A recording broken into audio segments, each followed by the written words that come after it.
Okay, everybody, we're going to go ahead and get started. Thank you so much for joining us tonight. My name is Ann Davio. I am the collections assistant and preparator for the Dougherty Arts Center. For those of you who have not been to the Dougherty Arts Center or are new to us, the Dougherty Arts Center is located in the downtown area of Austin, Texas. It is home to a gallery and a 150-seat performance theater, as well as communal rooms that are free to rent to the public. And it is also home to art school for both youth and adults.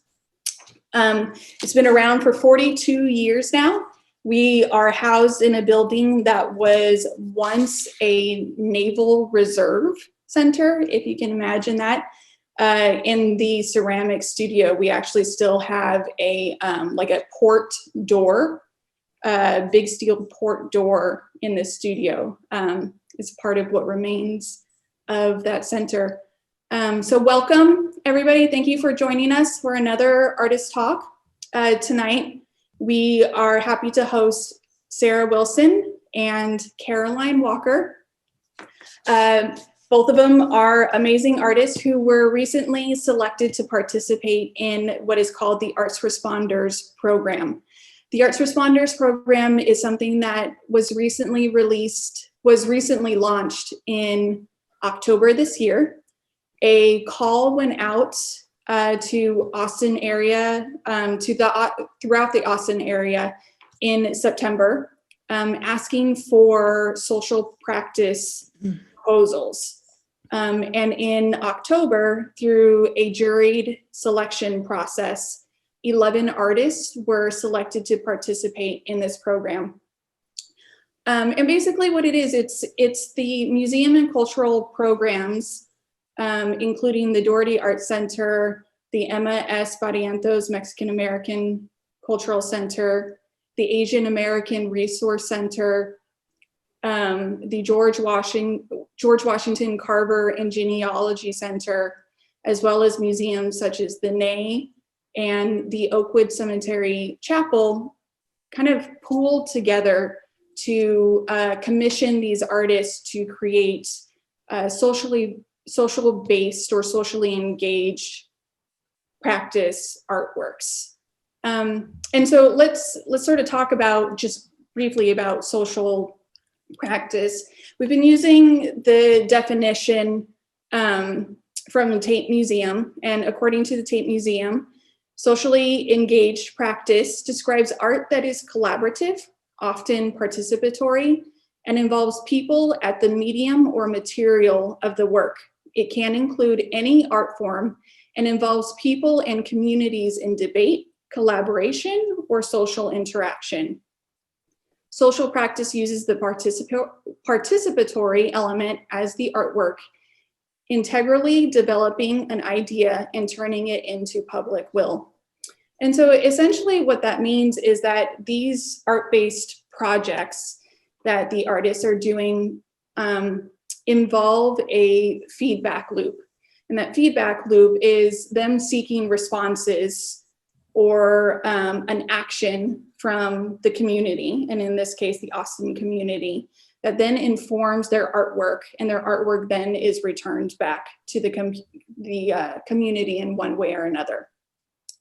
And so through this juried process, the Dougherty Arts Center selected both Sarah Wilson and Caroline Walker. Caroline Walker's project is called Collective Voices, and Sarah Wilson's project is called Essentials.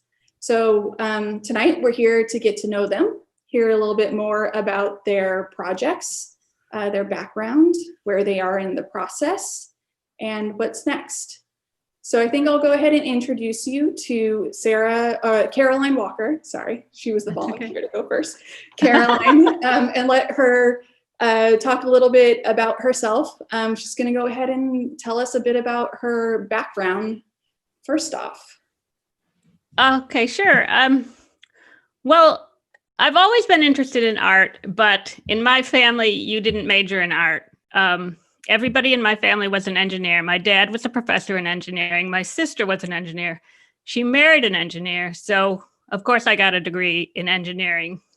And I actually never worked in it except for a brief internship at IBM.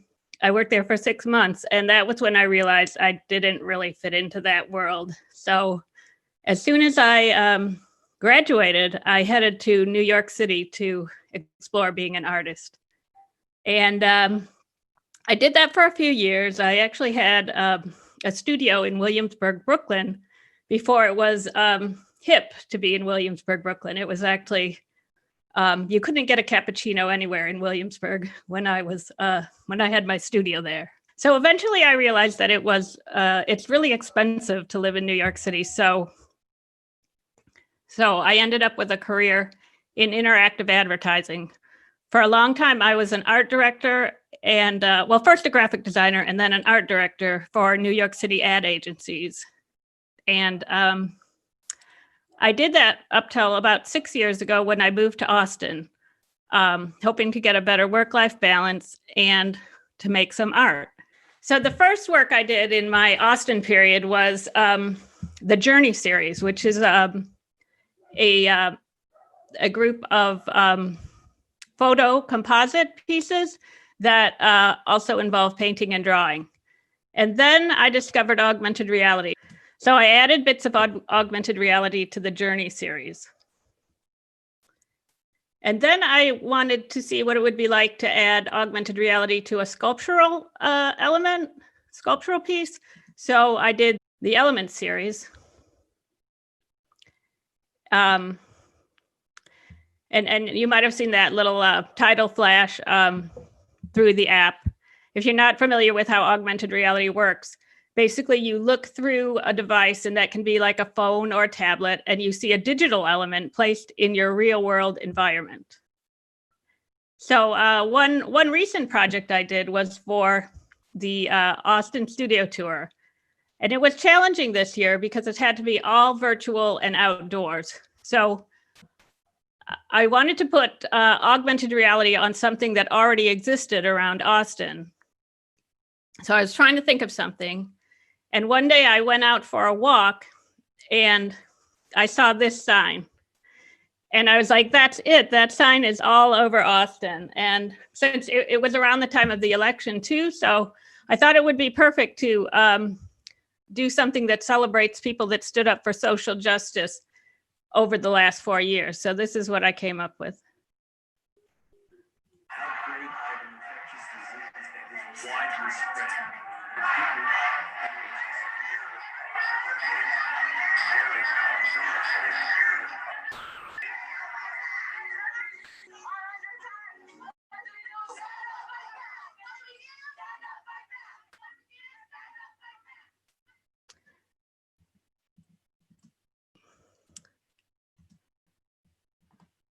Oh, so in order to see that, all you have to do is download the app Signs of Kindness from the Play Store or the Apple Store, and then either find one of those signs, or it actually works on 10 different social justice signs, common social justice yard signs that you might see around Austin.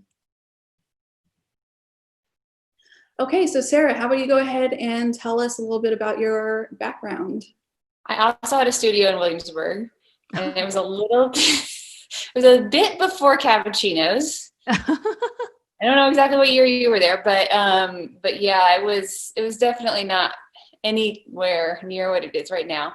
But so I grew up in Austin and ended up going to school in New York City for undergrad for photography, and loved it and stayed there for about 9 years or so. I graduated mostly concentrating on documentary and portraiture work. I thought I would never have a digital camera and that I would always shoot medium format black and white film and process them beautifully in the dark room. And it's a little different now, but that was my dream. And then it kind of just changed, became more of a commercial photographer in need of a digital camera to turn things around quickly. But anyway, I stayed up there about 5 years after I graduated, and I assisted other professional photographers, which is like, basically was my grad school, assisting other people, learning from their mistakes, learning from their successes. And so if anyone is out there, any youths out there, I totally recommend assisting other artists, photographers at any stage in your life. I think it's important. So, but I met my now husband up in New York, and in 2005, we moved back to Austin to work on a documentary. He was doing a documentary about the Texas School for the Blind and Visually Impaired. We followed for one academic year 4 students, 2 freshmen and 2 seniors. And so we came back to Austin thinking we'd be there for 6 months to shoot this documentary and edit it and get it all done, but it took a lot longer. We ended up moving back to Austin and loving it. And so, and then I ended up getting a lot of work for Texas Monthly as a photographer, doing documentary work and portraiture. And that was kind of like, I would consider myself a magazine location portrait photographer for the most part. And let me see if I can show you just a little bit about some of my earlier work. Long-term portrait documentary project about Jasper, Texas, where there was a dragging death of a hate crime. They killed James Byrd Jr., an African-American man, and dragged him down a deserted dirt road outside of Jasper, Texas. This was in 1998. And they dropped him in front of this Black church on Sunday morning. The young man, well, he was like 6 years old when he and his father discovered the body. I'm sorry, I'm bringing you guys down here, but anyway, this is just to show that I've done some work kind of in this area of talking about social justice and communities, and in this case, how they respond to tragedy. This is Bill King. He was on death row here. He was executed a year ago, I believe. Sean Berry, one of the 3 young men who were convicted. He's serving life in prison here. Let's see, we call it evidence. The defendant's exhibit number 15. This is the chain that they used to drag him with this pickup truck. And so I photographed church leaders, community leaders. This is the father of Bill King, the man who's on death row in that picture. This is the road, Huff Creek Road, where the murder happened. Sorry, and then I'll just quick show some happier. It's a little happier. Sorry. We need some joy right now. And I also have done this one of my other long-term projects is about blind prom. I was the prom night photographer at the Texas School for the Blind. And this is stemmed from the documentary that my husband, Keith Maitland, directed. I was a stills photographer. And when it came time for prom night, I volunteered my services. I had seen the snapshots that they'd taken at the school in the years before, and it was point and shoot, And so I decided to offer my skills and volunteered as the prom night photographer. And I fell in love with the event every year, and so I kept coming back, and I did it for 10 years. And the dance floor is like, it's way more hip and happening than anything I've done in a long time I've been a part of. But yeah, I just, it's one of my favorite nights of the year. And this is Patsy. She's blind, and both deaf and blind. And she spoke sign language in her hand. Victoria.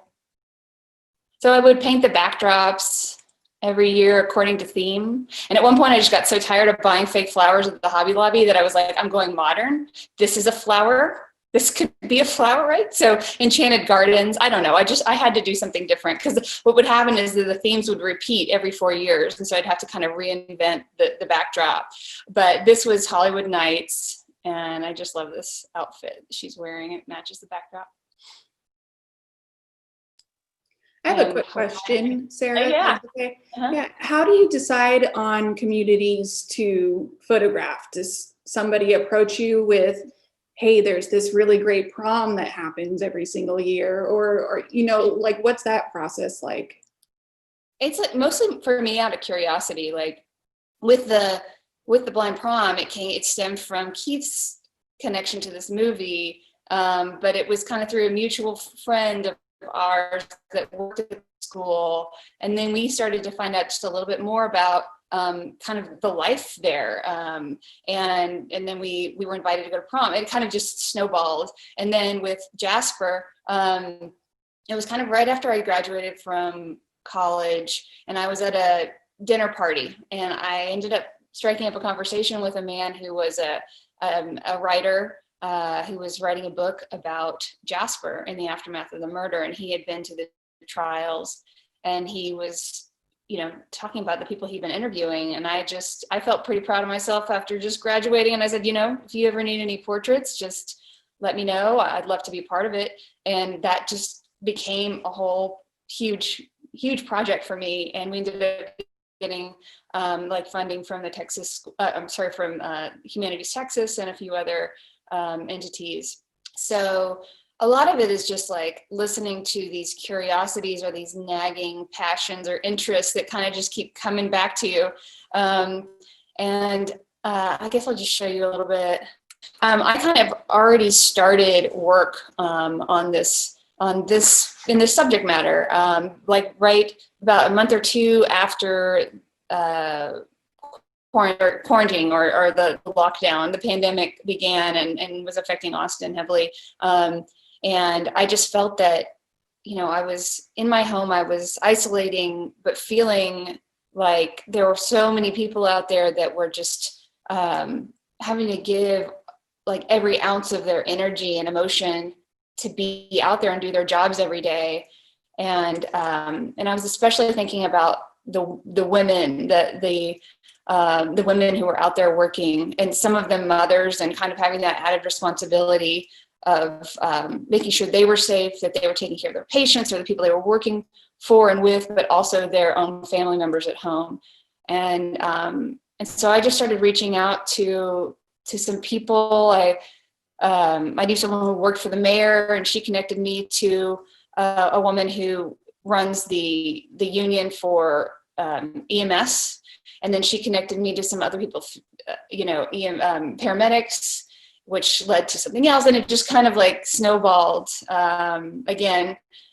So these are pictures that I took before being in touch with the Dougherty Arts Center.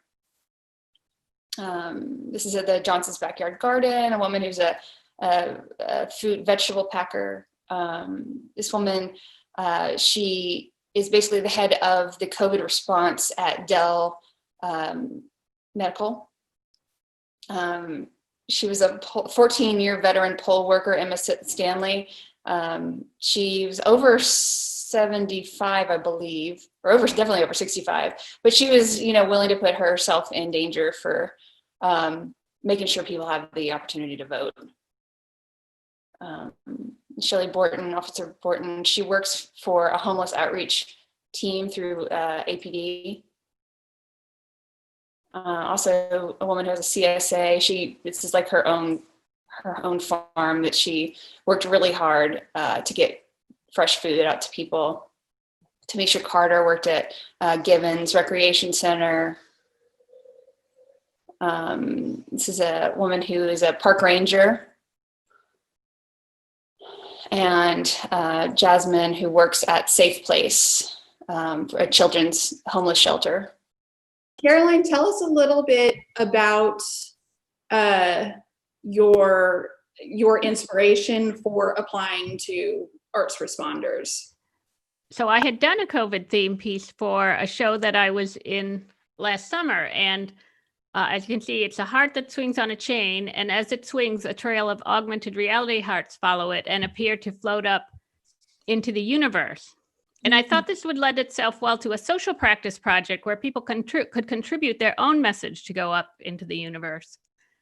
So I was thinking, like when the pandemic first started, during like the shelter in place, I was lucky enough to have this great group of friends that was super creative about thinking of ways that we could do things and socialize remotely and safely. And so I was thinking, wouldn't it be great to have a platform that, or a way that people could connect through art and share their tips for how they've gotten through the pandemic so far.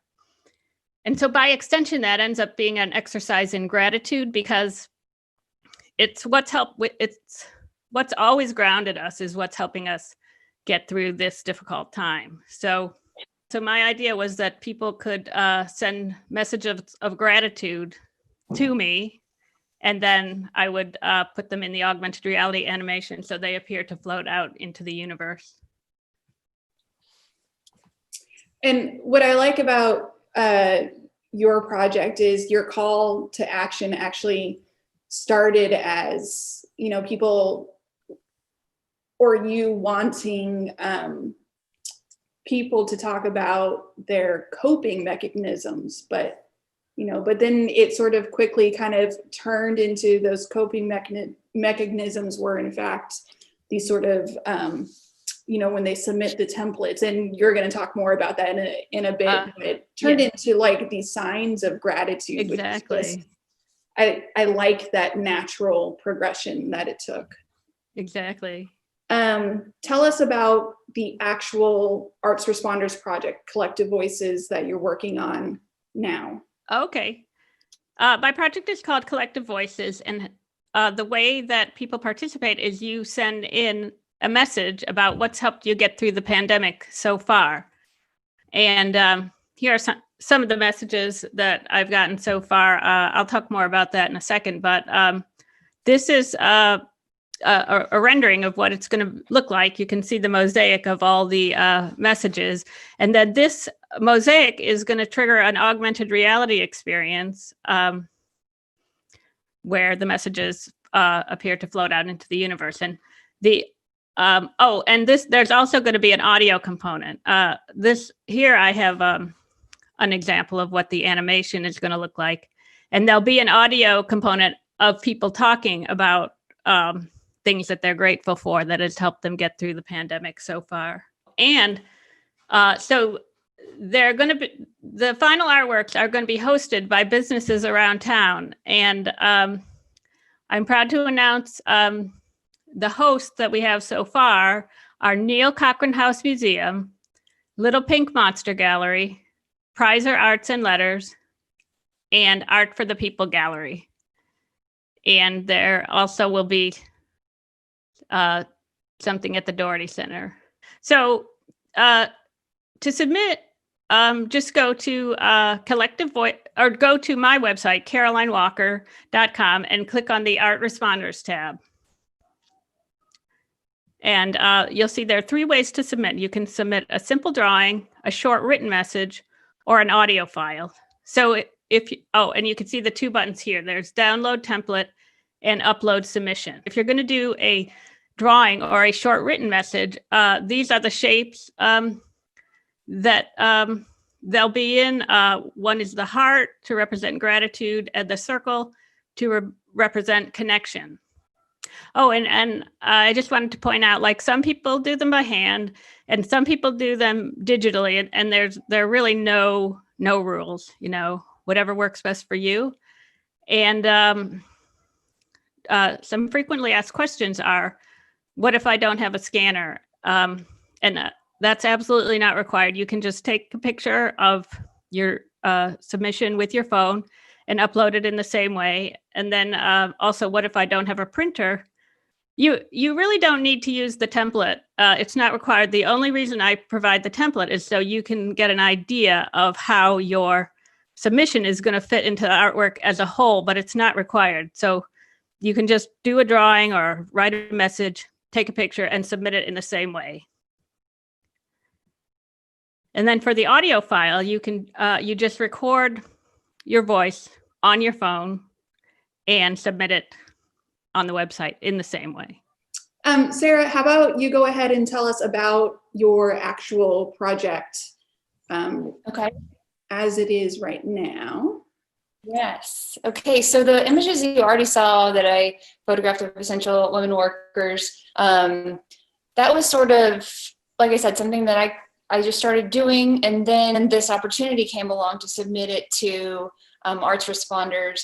And it's really my first time working as in a community driven public art way. And I'm really excited about it because I didn't even know that that's what I was kind of like about to step into. And I am really grateful for this opportunity. And Annie, you've been amazing to work with too. And I really appreciate that.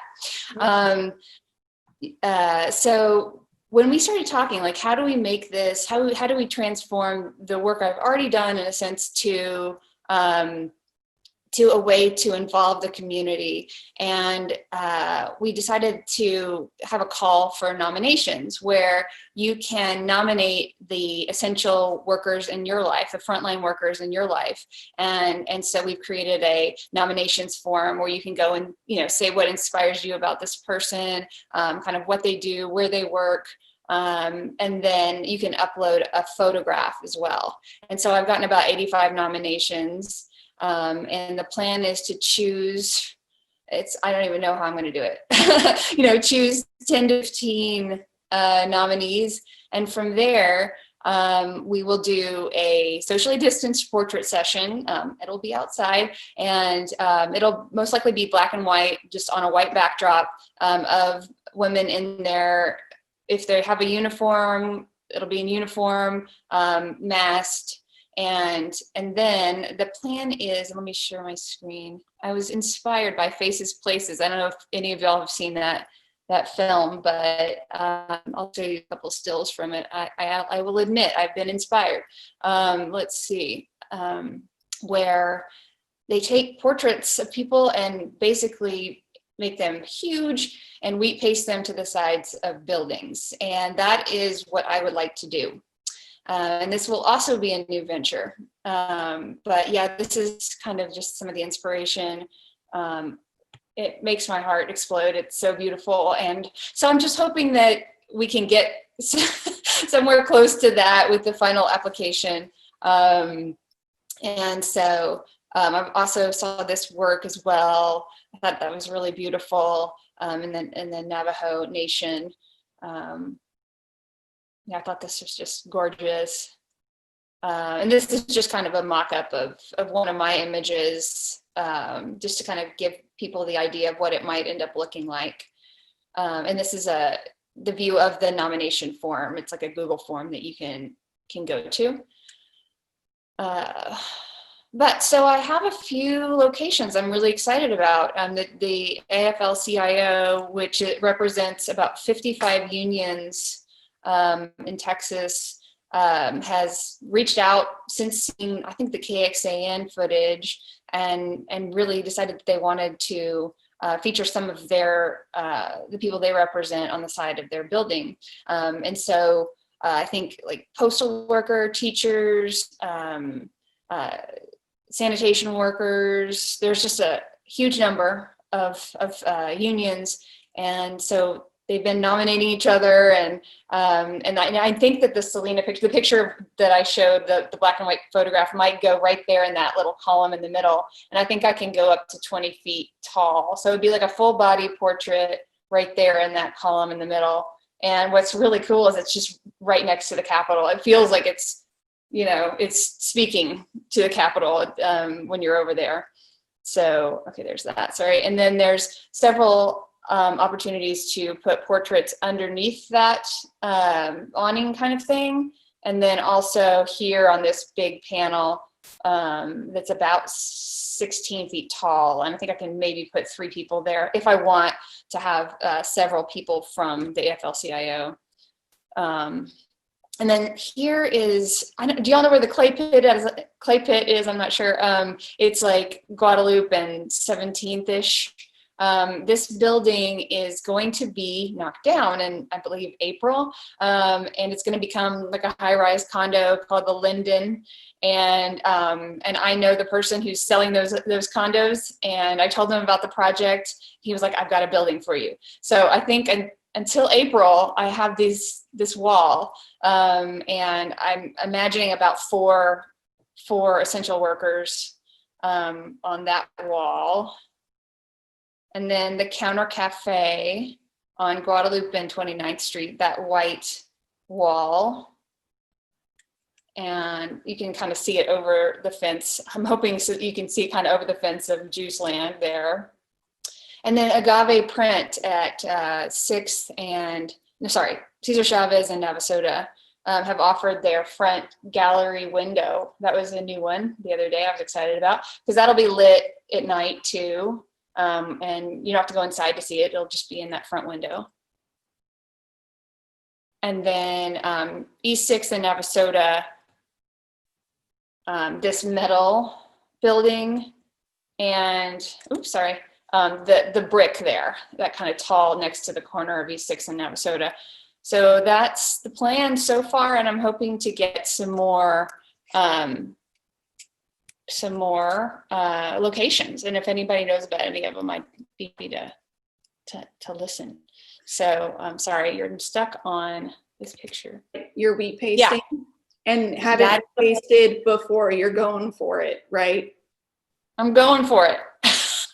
I've never done it, and it's. I mean, I've said I'm gonna do it, and I'm gonna do it. So I'm renting. I mean, there's no better way to learn than I know.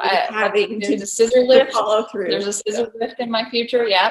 There's lots of wheat, lots of water, scissor lift, and my husband is very excited about learning how to wheat paste. So I'm hoping for the best. And like Miller Blueprint is printing out these large scale portraits, and I'm excited about it. So, but the nominations come in January 15th. So that's Friday, I believe. And but yeah, if you guys have anybody you want to nominate, please do. So we're going to choose probably 15 women to feature on the walls, but everyone else will also, anyone who nominated anyone, those entries will be featured on Instagram at Essentials ATX. So I'll be moving some of those nominees over to Instagram in the next few days too. Okay, so then, so Caroline, your call comes to a close on January 15th also. You both close it on the 15th and basically start working on the next steps. Caroline, have you built all of the hearts yet already? Oh. Where are you in that process? I started fabrication. Here's me cutting out the shapes. And then here you can get an idea what the basic structure is going to look like. So. And I've started to design the first mosaic. About how long does it take you to create one of the hearts with the stands? Not really that long. I guess it takes a couple hours to cut those out, and I already have the basic pattern. So I already have the basic pattern in a way that the computer that cuts them out can read it. So I can. I think I'm going to do a few of a different scale. So I think putting the finish and the stain on it is going to take a while. Are you digging into the ground, or how's that working? Yes. Well, there are a couple options. Depending on what the host wants, they can have a freestanding sign that will be mounted using concrete, or they can have something that attaches to a fence or a wall, or just like a wheat pasted poster. But so far, most people want the freestanding sign. So are you a wheat paste expert? Should I be asking? I've done it, for those photo composites, the Journey series that I showed in the beginning, that was my adhesive of choice with wheat paste, but I've never done it on a huge scale. The next steps for both of you after the call comes to a close is really, getting all of the pieces together, and then beginning installs. And for everyone else out there, the goal is to get the first installs up that first week of February. So where are each of you planning to do your first install? I think I'm probably going to be at the AFL-CIO. I haven't decided yet. I'm going to reach out to the hosts and see which one works best for the first install. I was sort of thinking to doing the first one at my house. That way we could practice. But and I know, so the social practice element, or the socially engaged aspect of the artwork, it's sort of a medium that not a lot of people have experience in, or maybe a lot of people haven't heard of socially engaged artwork. Is this something that you see yourself doing in the future, incorporating it into future projects? And how about Sarah? We'll go ahead and start with you. Put you on the spot there. Sorry. I'm very excited about the idea of how this is going to turn out, and it hasn't happened yet. But if all works even close to as planned, well, I'm already enjoying it. I'm loving hearing from the community. The 85 nominations. It's someone was an embalmer. Someone is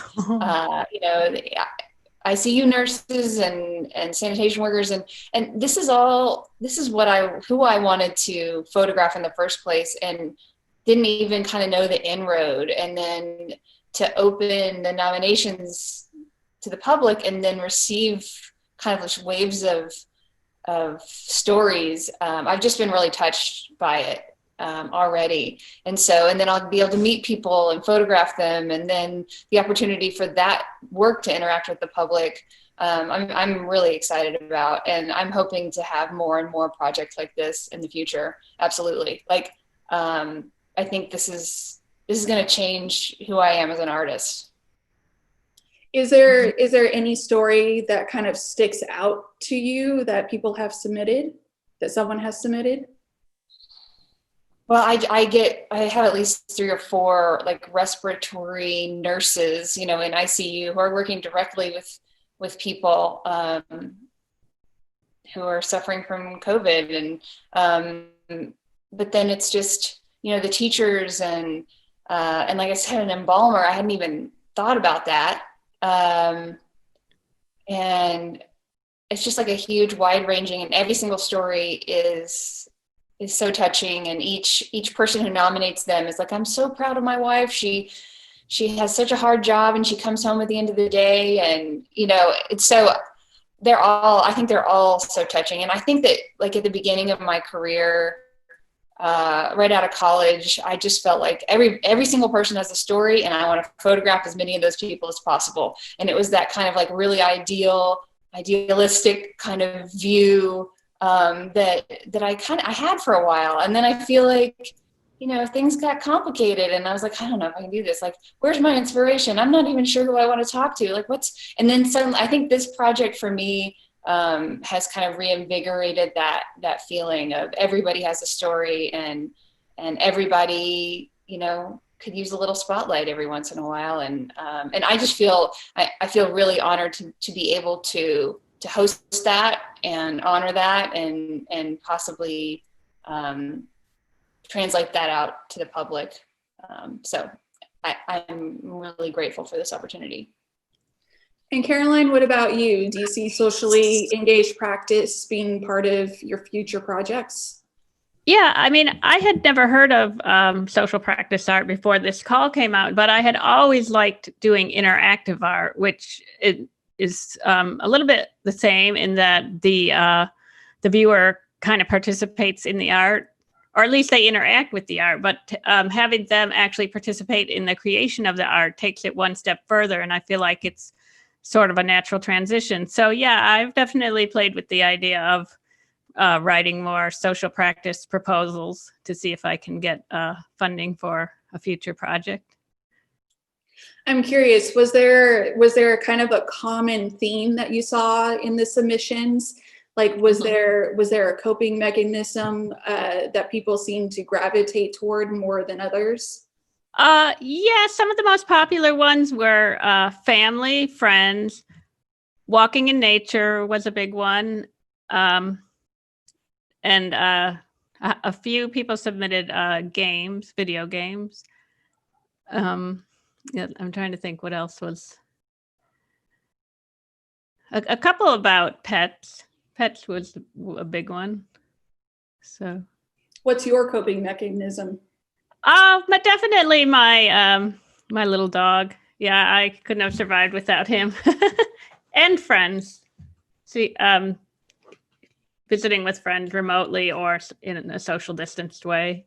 Awesome. So what are the next steps for you guys as far as, art career, life after the program comes to an end? So the Arts Responders program officially comes to an end at the end of March. That doesn't mean that you see the projects disappear from their locations. Each artist is basically working with these specific sites. So if the sites want to host the projects longer, they are more than welcome to. But as far as the city end, it does come to an end the end of March. So, what's next for each of you? Sarah, if you want to kind of talk about that. I am working on a project about my grandfather, who was a paleontologist, geologist. And I've been kind of taking up the pick in a sense. I'm kind of an amateur paleontologist at the moment, and doing a book project on his work and mine combined. So that's happening, and I'm getting busy on that this year for publication in the spring of next year. And then I'm teaching at ACC. I teach a class called Expressive Photography. And actually a project came from this project. Just recently I got a call from the woman who's the head of the EMS union about maybe doing a portrait project of some of the homeless people experiencing homelessness here in Austin, and kind of a program that's helping them out. So yeah, I'm excited. A lot of good things I think are already coming from it. Caroline, what's next for you? Well, I had another idea for a COVID related public art project, and I'm working on the proposal now. So hopefully I can get some funding for that. And then, yeah, maybe there's another social practice art project in my future. Who knows? Awesome. Well, at this time, I'd like to invite questions from the audience. If you have any questions at all for the artists, go ahead and you can post them in the chat. So I don't know. I'll start off by saying that I'm really grateful to have been able to work with both Sarah and Caroline. I really enjoyed their projects, and kind of I find them like-minded in the way that they think things through. We have had a couple of kind of brainstorming sessions where we just sort of talk things out, which is something that I really enjoy when working with artists. So it's been a joy getting to do this with them, and now seeing their projects start to come to fruition is pretty great. So it's been great working with you as well. Thanks. Couldn't have done it without you. Absolutely. I feel the same way. We're a good brainstorming team. Maybe we should just have regular brainstorming sessions for each other, and be good. Okay. So, and we've got a comment that says, thanks so much to all of you. Both projects look awesome. I totally agree. Thank you. Thank you. Awesome. And we've got another comment that says, I've really enjoyed seeing Sarah's photos on social media and look forward to seeing them on a building. Thank you, Zibby. All right. Well, I want to thank everybody again for joining us. Special thanks to Sarah Wilson and Caroline Walker for taking the time to tell us a bit more about their projects. And I look forward to seeing them come to life, as I'm sure everybody else is. So if you guys want to just, say a goodbye, any final words, feel free. Thanks for coming. Thank you, guys. Wish I could have met all of you, but thanks so much, y'all. Again, thank you guys so much. Have a great night. Thanks for joining in. Thank you, everybody. Thanks, y'all.